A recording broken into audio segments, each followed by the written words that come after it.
महाकारुणिक तथागत सम्यक संबुद्ध इन्हें त्रिवार वंदन। परम श्रद्धेय बाबा साहब डॉक्टर अम्बेडकर को भी त्रिवार वंदन करता हूँ। साथ ही समस्त भिक्खु संघ को त्रिवार वंदन और मेरे आचार्य श्रद्धेय भिक्खु करुणाशील राहुल को भी त्रिवार वंदन। साथ ही आप सभी उपासक उपासिकाएं जो इस समय गूगल मीट के माध्यम से जुड़े हैं और जो इसे बाद में यूट्यूब पर देखेंगे सुनेंगे, आप सभी के लिए बहुत बहुत मंगल कामनाएं। आज का जो विषय है धम्म श्रवण के लाभ, ये हम लोगों ने इस पर पहले यानी पिछले उपोषद पर चर्चा की थी थोड़ी सी कि धम्म श्रवण के विषय में कुछ महत्वपूर्ण बिंदु, उनके अंतर्गत हमने ये देखने समझने का प्रयास किया था कि धम्म श्रवण कैसे किया जाए, क्या होता है। इस विषय में कुछ महत्वपूर्ण बातों को हमने जाना था कि किस तरह के श्रावक होते हैं, श्रावक यानी सुनने वाले किस तरह के होते हैं, किस तरह की मनोदशा होती है धम्म श्रवण करते समय, और धम्म श्रवण करते समय किस तरह की मनोदशा होनी चाहिए, कैसा उत्साह होना चाहिए, इस पर हमने चर्चा की हुई थी। आज हम फिर से इस विषय को थोड़ा सा आगे बढ़ाते हुए हम ये देखेंगे कि धम्म श्रवण के लाभ क्या है। अब इसमें हम देखते हैं कि हमें 3 शब्द फिर से नजर आते हैं, धम्म, श्रवण और लाभ। फिर से मैं स्पष्ट करना चाहता हूं कि धम्म का आशय कुछ और नहीं बल्कि जैसा कि परम श्रद्धेय बाबा साहब डॉक्टर अम्बेडकर ने इंगित किया हुआ है विश्व के सर्वश्रेष्ठ धम्म ग्रंथ में कि दो मनुष्यों के बीच संबंध, जो नैतिकतापूर्ण संबंध है, वो कैसा हो। दूसरा, इसके केंद्र में मनुष्य है।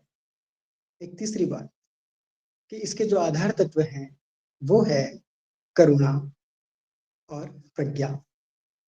उस धम्म की हम चर्चा कर रहे हैं, या धम्म शब्द का प्रयोग आज हम जिस अर्थ में करेंगे वो इसी अर्थ में होगा, यानी कि जिसके केंद्र में मनुष्य हो, जो जिसके आधार प्रज्ञा और करुणा हो, और जो दो मनुष्य के बीच के नैतिकतापूर्ण संबंध को पोषित करता हो। दूसरी बात, जो दूसरा शब्द है वो है श्रवण। पिछली बार हमने जब चर्चा की थी, इसका मतलब है सुनना। सुनना, सुनना यानी कैसे। हमने ये भी जाना था कि सावक यानी सुनने वाला, और सुनना कैसे है, शब्द को सुनना, बहुत सारे शब्दों से बने हुए वाक्य को सुनना, इन शब्दों और उस वाक्य के अर्थ को समझना, उस समझे हुए अर्थ के भावार्थ को समझना, उसके संदर्भ को समझना कि किस परिस्थिति में, किस समय, किससे और किसने क्या बात की, इसे समझना। फिर और थोड़ी सी गहरी बात, कहने वाले की मनोदशा को समझने का प्रयास करना, सुनने वाले की मनोदशा को समझने का प्रयास करना, इस अर्थ में श्रवण करना। तो जब यहाँ पर धम्म श्रवण शब्द की बात कर रहे हैं, धम्म का अर्थ स्पष्ट हुआ, श्रवण शब्द का अर्थ स्पष्ट हुआ। कैसे समझना है, शब्द को, वाक्य को, अर्थ को, भावार्थ को, संदर्भ को, उस समय और उस स्थान और कहने वाले सुनने वाले की मनोदशा को समझने का प्रयास करते हुए, यह हुआ श्रवण करना। आगे लाभ। लाभ शब्द को हम दो अर्थ में देखते हैं। एक तो अर्थ यह है कि बेनिफिट, दूसरा एडवांटेजेस। जब आप इसे पढ़ते हैं तो दोनों तरह के शब्द आपको पढ़ने में आते हैं। तो कई बार ये आप लोगों के मन में, या जो श्रोता हैं वे जब अध्ययन करते होंगे उस समय ये संदेह उत्पन्न होता होगा कि धम्म श्रवण का लाभ, या जहां जहां भी लाभ शब्द आता है सूत्र का पठन करते हुए, तो कहीं पर एडवांटेजेस लिखा रहता है, कहीं कहीं पर बेनिफिट्स लिखा रहता है। तो क्या है, दोनों अर्थ में यहाँ पर हम लाभ शब्द को ग्रहण करेंगे। लाभ के, जब हम बेनिफिट के अर्थ में इसे लेते हैं, तब क्या मतलब है कि उसका त्वरित फायदा मिलना। जैसे कि धम्म श्रवण करते ही चित्त को शांति प्रदान होना, धम्म श्रवण करते ही बातों को समझ में आ जाना। जैसे अभी श्रवण शब्द के बारे में आपको एक तुरंत कुछ एक ऐसी बात पता चली, तो ये क्या हो गया, एकदम त्वरित इसका फायदा हो गया। तो ये जो फायदा हुआ, ये बेनिफिट हुआ। एडवांटेजेस क्या हुआ कि जब हम किसी प्रकार की विकासात्मक गतिविधि में होते हैं या हम प्रगति कर रहे होते हैं, उस स्थिति में हमें आगे मूव ऑन करने के लिए एक फोर्स की जरूरत होती है, एक पोषण की जरूरत होती है, जो हमें दुखों से बाहर निकलने की मदद करता हो, साथ ही जो कि हमें हमारी पुरानी स्थिति से बाहर निकलने में हेल्प करता हो। तो एडवांटेज इस अर्थ में। तो लाभ शब्द का जब हम यहाँ प्रयोग कर रहे हैं, तो ये बेनिफिट के अर्थ में भी है और एडवांटेज के अर्थ में है। कैसे? बेनिफिट क्या होता है कि धम्म श्रवण करते हैं तो बहुत सारी नई नई बातें पता चलेगी, हम आगे जानेंगे लाभ के अंतर्गत। एडवांटेजेस कैसे कि जो हमारी स्थिति है उससे हम फटाक से आगे निकल जाते हैं। जिन लोगों ने धम्म श्रवण नहीं किया, उनसे धम्म श्रवण करने वाला एक स्टेप आगे निकल जाता है, एक स्टेप ऊपर आ जाता है। देखते हैं आगे। विषय की आवश्यकता क्यों? ये इसीलिए क्योंकि आप लोगों ने बहुत बार ये पद सुना होगा, महामंगल सूक्त में आता है, ये खद्दक निकाय के अंतर्गत है। इसे मंगल सूक्त कहा गया है, कहा जाता है, और जनरली जब आप पढ़ते हैं तो इसे महामंगल सूक्त कहते हैं, और इसे बाहर इसका संगायन किया जाता है। तो इसमें 8वें नंबर पर एक पद आता है, गार्वो च निवातो च संतट्ठी च कतंगता कालेन धम्म समणं इत्तं मंगल उत्तमं। हाँ, तो इसमें है गर्व करना, है ना, या अभिमान के सेंस में नहीं, बट स्वाभिमान, ठीक है, अपने आप को तवज्जो देना। दूसरी बात, विनम्र होना, संतुष्ट रहना, कृतज्ञ होना। और फिर एक क्या बात आती है, उचित समय पर धम्म सुनना। और कहीं कहीं पर आपको पढ़ने में आएगा कि समय समय पर धम्म सुनना। दोनों ही बातें सही है।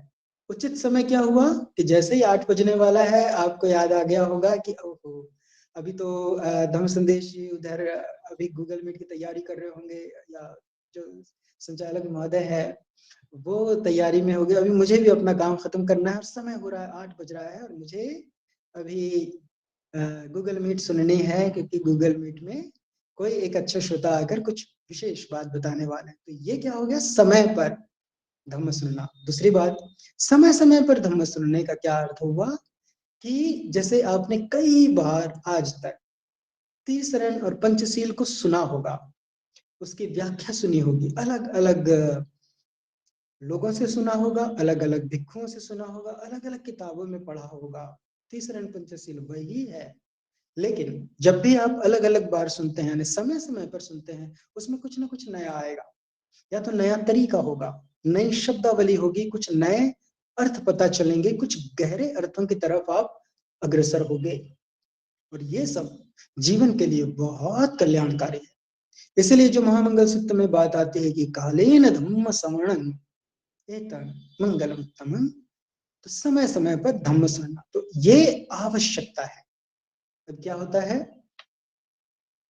कि जो रेफरेंस लिया गया है वो है विश्व के सर्वश्रेष्ठ धम्म ग्रंथ से, परम श्रद्धेय बाबा साहब ने इसमें धम्म पद से कुछ पद लिए हैं, लगभग 181 पद लिए हैं। उनमें से यहाँ पर मैंने 3 पदों का प्रयोग किया है कि जो व्यक्ति धम्म देशना का पान करता है, सुनता है, शांत चित्त से प्रसन्नता पूर्वक रहता है, श्रेष्ठ भिक्षुओं द्वारा उपदिष्ट धम्म में बुद्धिमान मनुष्य सदा सुखी रहता है। अब देखिए, कि धम्म देशना का पान करता है, ये इसका महत्व है। ये जो 3 पद आपके सामने नजर आ रहे हैं, ये पृष्ठ क्रमांक 255 और 256 में आपको मिल जाएंगे, विश्व के सर्वश्रेष्ठ धम्म ग्रंथ में, जो कि 2025 का संस्करण है, धम्मभूमि प्रकाशन। अगर इन 3 पदों को अगर हम देखें तो धम्म श्रवण का उद्देश्य स्पष्ट होता है, धम्म श्रवण की आवश्यकता स्पष्ट होती है, धम्म श्रवण कैसे करना है ये भी स्पष्ट हो जाता है, और धम्म श्रवण करने का परिणाम या उसका फल क्या है ये भी स्पष्ट हो जाता है सिर्फ इन 3 पदों से। फिर भी आगे हम इसे और थोड़ा विस्तार में समझने का प्रयास करेंगे।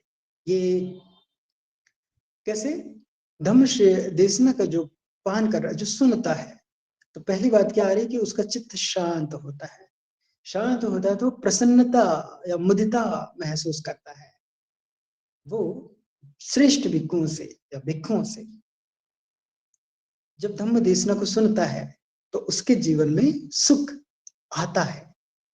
सुख अगर आता है यानी वो दुखों से मुक्त होता है, वो एक सम स्थिति को समझता है, उसमें अपने आप को मेंटेन रखता है, ये क्षमता उसके अंदर डेवलप हो जाती है। और क्या बताते हैं कि धम्म सुनने के पश्चात कहाँ की बात आ रही है? फल की, परिणाम, रिजल्ट क्या है कि जो बुद्धिमान, अच्छा हमने पहले भी इस विषय पर बात की है कि बुद्धिमान मनुष्य कौन होता है, विज्ञों पुरुषों पर हम लोगों ने पहले चर्चा की है। तो यहाँ पर क्या जिक्र आ रहा है कि जो बुद्धिमान जन होते हैं या जो धम्म के सावक होते हैं यानी धम्म को सुनने वाले, या जो तथागत के बताए हुए मार्ग पर चलने वाले होते हैं, वे लोग एक गहरी, धीर, शांत झील की तरह स्वच्छ हो जाते हैं, परिणाम है। और फिर जैसे आप पहले भी आप लोगों ने जाना होगा कि मुहूर्त भर ही कोई बुद्धिमान मनुष्य भिक्षुओं के सानिध्य में रहे तो वो धम्म को जान लेता है। अब यहाँ मुहूर्त शब्द जो आ जाता है वो समय की गणना, आमतौर पर 48 मिनट्स को एक मुहूर्त कहा जाता है, 24 सेकंड्स एक घड़ी होता है। समय की माप के आधार पर इस शब्द का यहाँ प्रयोग किया गया है। इसे और हम विस्तार पूर्वक समझने का प्रयास करेंगे। तो क्या है कि एक सूत्र है, उसका नाम है धम्म सवनंग सुत्ता, यह अंगुत्तर निकाय में आपको मिलेगा, पच्चक निपात के अंतर्गत, क्रमांक है 202। इसमें तथागत बताते हैं ये 5 लाभ धम्म श्रवण करने के। इसे हम हिंदी में समझेंगे।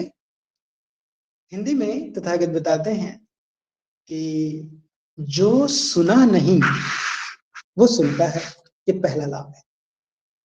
यानी जब आप धम्म श्रवण करने के लिए विहार में जाते हैं या किसी धम्म के जानकार व्यक्ति को आमंत्रित करते हैं, या जब आप अपने घर में भिक्षुओं को भोजन के लिए आमंत्रित करते हैं, या उनसे कहते हैं कि धम्म देशना है, आपको आमंत्रित करना चाहते हैं, तो जिस भी तरह से आप भिक्षु को या किसी धम्म के जानकार व्यक्ति को आमंत्रित करते हैं या उनके पास जाते हैं और धम्म का श्रवण करते हैं, तो सबसे पहला जो लाभ है वो ये कि कल्याणकारी बातें आपको सुनने को मिलती है, नई नई बातें आपको पता चलती है। असुतंग सुनाती, जो सुना नहीं है वो सुनता है। दूसरा लाभ कि जो सुना हुआ है वो और ज्यादा स्पष्ट होता है। जैसे कई दफा आप लोगों ने, कई बार आप लोगों ने त्रिशरण पंचशील को बोला है, उसे आपने कई बार सुना भी है। त्रिशरण और पंचशील को आपने बहुत सी बार पढ़ा भी है। आप पंचशील को अपने जीवन में आचरण का हिस्सा भी बनाते हैं। आप बुद्ध धम्म और संघ के प्रति श्रद्धा भी रखते हैं। लेकिन जब जब भी आप धम्म को श्रवण करते हैं आपको फिर कुछ नई बात पता चल जाती है। सुरा मेरे मज्जपमादठाना के बारे में आपको पता, बहुत सारी ऐसी, जैसे जो कई तरह के नशे हैं जो बुद्ध के समय में प्रचलन में ही नहीं थे या उस समय पता ही नहीं था। आज के समय बहुत सारे नशे, तो वे तमाम बातें आपको पता चलती है कि क्या क्या क्या क्या वर्जित है, किस तरह का व्यवहार हमारा होना चाहिए। भाषा, वाणी, व्यवहार के ऊपर आपको परम श्रद्धेय भंते जी ने कई दफा बताया होगा। ये सब क्या है? वही सदाचरण, वही 5 सील, है ना? तो आप जितनी बार सुनते हैं उसमें कुछ ना कुछ नया नया नया नया निकलता रहता है। दूसरी बात ये भी हो सकता है कि एक ही बात को कई दफा आपने एज इट इज सुना हो। उससे भी क्या होता है कि एक ही बात को समझने के लिए अलग अलग स्तर पर आप समझते हैं। सुनने में सिमिलर लगेगा, सेम लगेगा, लेकिन पहली बार सुनते समय आपकी अलग मनोदशा होगी, दूसरी बार सुनते समय अलग होगी। और पहली बार का सुनना और दूसरी बार का सुनना, दोनों सुनने में जो समझ में आएगा वो समझ का फर्क आपको स्पष्ट दिखेगा। अगर आप बड़े बनते जी की अगर आप कोई देशना सुनते हैं, एक बार सुनेंगे ठीक है, आपको अच्छी लगेगी, दूसरी बार सुनेंगे उसमें कुछ फिर नया तत्व मिलेगा, तीसरी बार, चौथी, पांचवी बार सुनेंगे, धीरे धीरे दृष्टि जो है, समझ जो है वो पैनी होती जाएगी। ऐसा होता है। तो दूसरा लाभ क्या है कि जब हम धम्म श्रवण करते हैं तो जो पहले से सुना है वो और अधिक स्पष्ट होता है। तीसरी बात कि कई दफा सुनते समय हमारे मन में संदेह उत्पन्न होता है। संदेह यानी ये नहीं कि कहने वाले के प्रति कोई डाउट आ गया, लेकिन जो बात धम्म श्रवण करते समय श्रावक के मन में आता है कि जो बता रहे हैं उसको सुनते समय मन में कोई बात आई, लेकिन आप डिस्टर्ब नहीं करते कि अभी कहने दो, और उसे फिर आप अपने माइंड में रखते हैं कि जब देशना खत्म होगी तब मैं पूछूंगा। और फिर जब देशना खत्म होती है आप अपने संदेहों को स्पष्ट करते हैं, यानी जो धम्म कथन कर रहे हैं, जो धम्म का दान कर रहे हैं, उनसे आप कहते हैं कि पंडित जी मैंने ये सुना, आपने ऐसा कहा, तो उसका अर्थ मुझे समझ नहीं आया, आप थोड़ा सा स्पष्ट करें। तो तीसरा लाभ क्या है कि संदेह को पार करता है, संदेह को नष्ट करता है। संदेह नष्ट होते हैं कैसे? और भी क्या बातें हैं? हो सकता है कि जब आप दूसरी, तीसरी, चौथी बार धम्म श्रवण कर रहे हो, उदाहरण के लिए हम रखते 5 सीलों को ही, कि 5 सीलों को आप मान लीजिए अपने जीवन में 25वीं बार सुन रहे हैं, लेकिन 26वीं बार सुनते समय फिर कोई चीज आ गई कि अच्छा ये इस तरह की बातें तो पिछली बार नहीं सुनी गई थी, और यहाँ पर ये दूसरे भंते जी हैं जो थोड़ी सी कुछ नई बात बता रहे हैं। अब ये जो दो अलग अलग देशनाओं को सुनने के समय जो बात यहाँ पर आई, उसको आप 27वीं बार में स्पष्ट कर लेंगे। तो तीसरा लाभ जो है धम्म श्रवण करने का वो ये कि संदेह, धम्म के विषय में संदेह, या बुद्ध के विषय में अगर किसी तरह से, धम्म के विषय, संघ के विषय या विषय के बारे में भी अगर किसी तरह का कोई संदेह, संदेह यहाँ पर मैं नेगेटिव अर्थ में बिल्कुल प्रयोग नहीं कर रहा, मैं वो जो 5 निवरण धम्म है, विचिकित्सा आती है उसमें, उस अर्थ में बिल्कुल नहीं कर रहा। जिज्ञासु के मन में भी संदेह, प्रश्न उठते हैं, वो वाले प्रश्न भी, उनका शमन भी हो जाता है, उनका समाधान हो जाता है धम्म श्रवण करने से। ये तीसरा लाभ है। चौथा लाभ कि अपनी दृष्टि सम्यक दृष्टि हो जाती है। सम्यक का क्या आशय हो गया? वो व्यवहारिक रूप से आपने जो धम्म सुना वो व्यवहारिक रूप में एप्लीकेबल है या नहीं है, आप उसे जानते हैं, फिर उसको प्रयोग करके देखते हैं कि क्या इसका रिजल्ट आ रहा है, नहीं आ रहा है।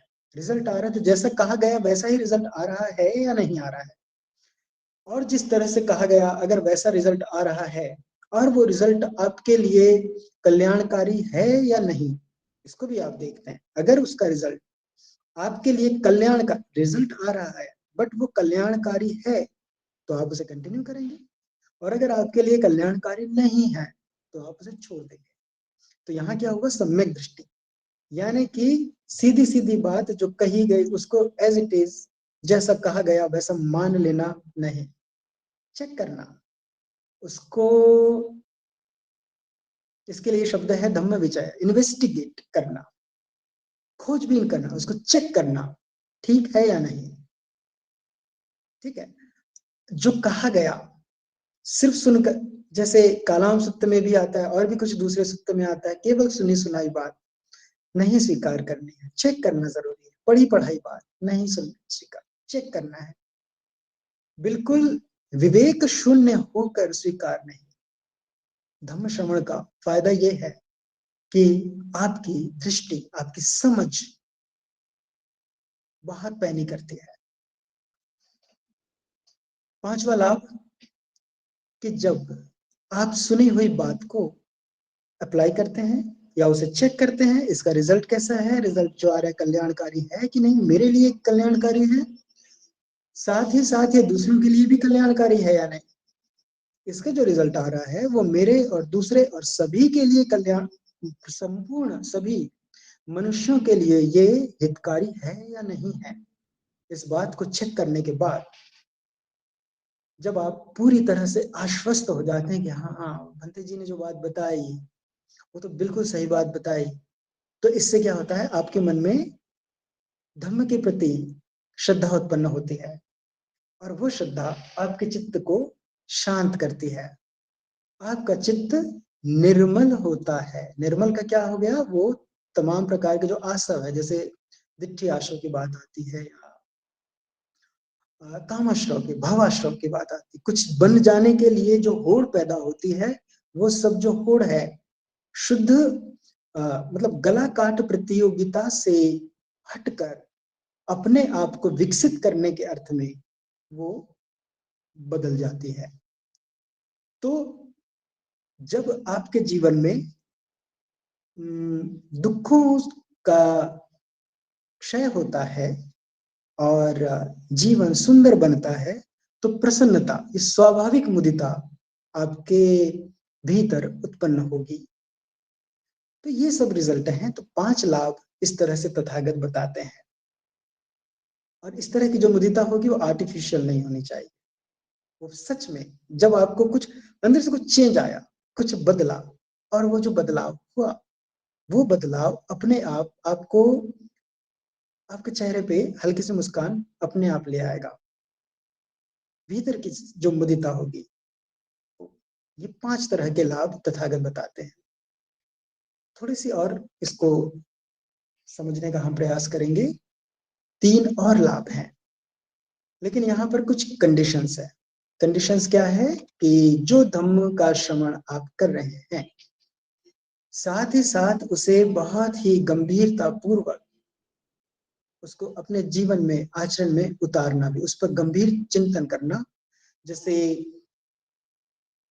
हम कहते हैं कि हर उपोषित के समय कि जो 8 सील ग्रहण किए जा रहे हैं, ये 8 सीलों को ग्रहण करने के बाद पूरे 24 घंटे अगले दिन की सुबह तक बहुत ही पैनी दृष्टि के साथ उन सीलों को मैं पालन कर रहा हूं या नहीं, इस बारे में बहुत पैनी दृष्टि बनाए रखना, पूरी तरह से जागरूक बने रहना, है ना। उस पर मनन करना कि ये सील जो मैं पालन कर रहा हूं, ये मेरे जीवन में किस तरह से हितकारी है, और अगर कहीं कुछ थोड़ी सी भूल चूक हो जाती तो उसके लिए गिल्ट नहीं पालना है। और फिर उसे अपने आचरण का जब हिस्सा बनाते हैं, तो ये 2 कंडीशन साथ में जुड़ जाती है कि धम्म श्रवण के साथ उस पर गंभीर चिंतन मनन भी हो और आचरण का हिस्सा बने। तो इससे क्या 3 लाभ मिलते हैं, तथागत बताते हैं कि काम वासनाओं से अलिप्त हो जाते हैं आप, यानी इच्छाओं का आप पर प्रभाव धीरे धीरे कम होने लगता है, इसकी जकड़ से, पकड़ से आप मुक्त होने, आपका माइंड, जो मन है, वो तृष्णाओं से धीरे धीरे मुक्त होने लगता है। यानी क्या हो गया कि हमारे मन का बहाव हमारी इंद्रियों के माध्यम से बाहर की तरफ होना रुकने लगता है। अब इससे क्या होगा कि हम जब इंद्रियों के दबाव में लिप्त हो जाते हैं, तो क्या हो जाता है कि हम ये क्षमता खो देते हैं कि क्या कुशल है क्या अकुशल है, और इस कारण से हम भटक जाते हैं, हमारा चित्त दूषित होने लगता है, या मन, यहाँ पर चित्त, मन विज्ञान, ये एक दूसरे के पर्यायवाची शब्दों के अर्थ में प्रयोग किए जाते हैं, कई दफा ऐसा होता है। तो कहीं पर मन, कहीं माइंड, कहीं चित्त, ऐसा प्रयोग किया जाएगा। तो हमारा माइंड अकुशल विचारों से, अकुशल भावनाओं से बच जाता है अगर हम धम्म श्रवण करते हैं। दूसरी बात कि जब हम धम्म श्रवण करते हैं तो वो हमारे माइंड में जो पहले के जो प्रिंट्स बने हुए हैं, जिससे हमारी मानसिक आदतें बनी है, उनको वो करेक्ट करता है। और इसमें क्या होने लग जाता है कि हमारा जो व्यवहार है सधा हुआ होगा, एकदम नपातुला। अच्छा, इसमें भोजन का बहुत बड़ा महत्व है कि आज भी बहुत से आप में से बहुत से उपासक उपासिकाओं ने 8 शील ग्रहण किए। वे बहुत ही अच्छी तरह से इस बात को समझ रहे होंगे कि भोजन का, एकाहारी होने का कितना महत्व है अपने शारीरिक सदाचार को बनाए रखने के लिए। साथ ही साथ वाचिक और मानसिक जो पहले के बने हुए संस्कार हैं, जो प्रिंट्स हैं, जो मानसिक आदतें हैं, वे शांत हो जाते हैं। शांत होने का मतलब उनका प्रभाव क्षीण होता है और ये क्षमता डेवलप हो जाती है कि क्या सही है, क्या गलत है, दो गलत में से कम गलत क्या है, दो सही में से ज्यादा कल्याणकारी क्या है। इन सभी बातों को स्पष्ट रूप से समझने की क्षमता विकसित होती है। तो इसमें हम ये देखते हैं कि थोड़ा सा इसे संक्षेप में हम समझने की कोशिश करते हैं कि जब भी हम धम्म श्रवण करते हैं तो नई नई बातें सुनते हैं। नई नई बातों को सुनकर, समझकर अपने दृष्टि को और ज्यादा स्पष्ट करते हैं।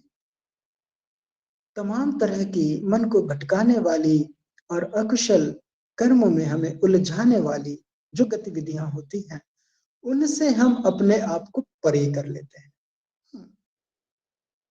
ये बिल्कुल तात्कालिक लाभ है जो आप लोग हर दिन 8 बजे जब ये देशना सुनते हैं, ये आप महसूस करते होंगे।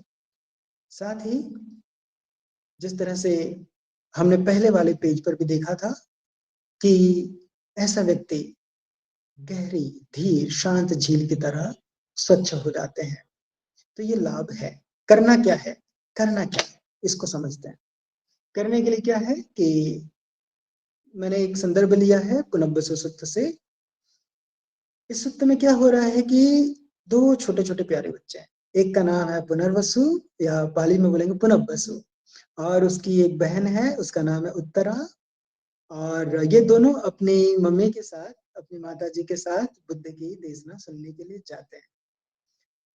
और वहां क्या होता है, आम तौर पर होता भी यह है कि जो बहुत ज्यादा छोटे बच्चे होते हैं वो शांत नहीं बैठते हैं। बिहार में भी आते हैं तो इधर उधर दौड़ते भागते रहते हैं, खुश हो जाते हैं बिहार के वातावरण को देखकर, बड़े प्रसन्न हो जाते हैं। और वो एक जगह बैठते नहीं, फिर वो इधर उधर भागते हैं, बोलते हैं, और साथ में जो पेरेंट्स होते हैं उनके साथ बात करने लगते हैं। और जो पेरेंट्स होते हैं वे धम्म सुनना चाहते थे। यहाँ पर क्या होता है पुनर्वसु सूक्त में, ये दोनों बच्चे हैं पुनर्वसु और उत्तरा, ये अपनी माता जी के साथ तथागत के देशना सुनने आते हैं। और वहां पर फिर वही अपने जो बाल स्वभाव होता है उस आधार पर वो शांत नहीं बैठते। तो उनकी जो माता जी हैं, यहाँ पर इस सूक्त में उनका नाम नहीं दिया है, पुनर्वसु माता कहा गया है बस। वो पुनर्वसु से कहती है, अपने बच्चों से, पुनर्वसु और उत्तरा से कहती है कि आप लोग शांत रहो, चुप बैठो, मुझे इस समय तथागत की देशना सुननी है।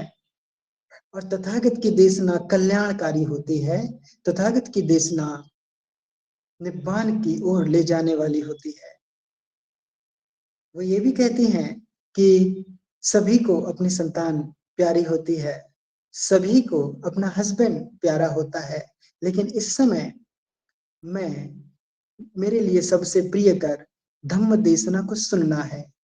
कारण कि संतान, जो हस्बैंड है, वो भी अकुशल कर्म करने से रोक नहीं पाते, हमारे दुखों को उसका समूल नाश कर पाने में हेल्प नहीं कर पाते। तो हमारे जीवन में दुखों से मुक्ति का जो मार्ग है वो धम्म देशना से होकर आता है। तो इसीलिए प्यारे बच्चों, वो अपने बच्चों पुनर्वसु और उत्तरा से कहती है कि मुझे इस समय तथागत की देशना सुनने दो। और वर्णन मिलता है कि पुनर्वसु, वो गोद में है बच्चा, वो बच्चा गोद में है, और वो कहता है कि ठीक है माता जी, मैं शांत हो जाता हूं, मैं चुप हो जाता हूं। तथागत की जो देशना है वो हमारे लिए कल्याणकारी है। जो जिस देशना को हम नहीं सुन पाए, उसी के कारण हम इतने समय से दुखों में, सांसारिक दुखों में फंसे हुए हैं। मैं यहाँ आकर बहुत प्रसन्नता महसूस कर रहा हूं, और इतनी अच्छी देशना मैंने कभी जीवन में नहीं सुनी है। तो इसलिए माता जी, आप तथागत की देशना सुनो, मैं शांत हो गया हूं। और उत्तरा भी, अब देखो, वो भी मौन बैठी है। और वर्णन मिलता है अट्ट कथा में भी, इस सत्य का वर्णन मिलता है कि पुनर्वसु और उसकी बहन उत्तरा दोनों शांत होकर तथागत की देशना सुनने लगे। कारण अट्ट कथा में ये भी दिखता है कि अपने माता की जो श्रद्धा है बुद्ध के प्रति और बुद्ध के देशना के प्रति, उस श्रद्धा को देखकर, उसे अनुभव करके उनके जो दोनों बच्चे हैं शांत होकर सुनने लगे। तो यही बात क्या करें, यही करें जो कि माता जी ने, उत्तरा और पुनर्वसु की माता जी ने उत्तरा और पुनर्वसु से कही। क्या कही वो बात? वो बात है keep quiet, stay calm, just listen, कि चुप रहें, शांत रहें और बस सुने। धम्म का श्रवण कल्याणकारी है, हितकर है, हमें दुखों से मुक्त करने वाला है, निब्बान के पथ पर अग्रसर होने में मदद करने वाला है। तो भले ही हो सकता है कभी कोई देशना कठिन लगी हो, कोई विषय कठिन लगा हो, जस्ट लिसन, सिर्फ सुने। अगर कुछ कठिन भी लगता हो, 2 बार, 3 बार, 10 बार, जितनी बार आप सुनेंगे कुछ नया मिलेगा, फिर कुछ गहरी बात आएगी समझ में, और चीजें धीरे धीरे धीरे धीरे खुलती है। आप लोगों ने शांतिपूर्वक सुना, बहुत बहुत साधुवाद, मंगल हो, कल्याण। Thank you.